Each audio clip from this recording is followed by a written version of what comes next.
ያልተማሩት የ60 ዓመት እናት ወደ ባንክ ጎራ ይላሉ። አንድ ወጣት የባንክ ሰራተኛ እያስተናገዳቸው ነው። ማዘር፣ አቤት የኔ ልጅ፣ ኑ እዚህ ጋር ይፈርሙ።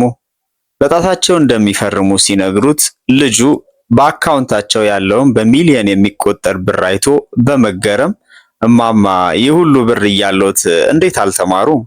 ብሎ ድምፁን ከፍ አድርጎ በኩራት ደረቱን ነፍቶ በተሽከርካሪው ወንበር ወዲህ ወዲያ እያለ ሲጠይቃቸው ወጣቱን ልጅ በአንክሮ ሲመለከቱ ቆዩና በተራቸው ድምፃቸውን ከፍ አድርገው አይ ልጄ ተምረህም እኮ እየቆጠርክ ያለኸው የኔም ብር ነው።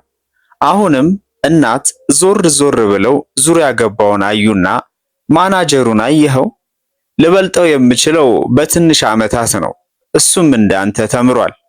አሁንም ግን እየው ተወጥሮ ሰዎች ብር አመጡልኝ አላመጡልኝ ብሎ ተጨንቋል።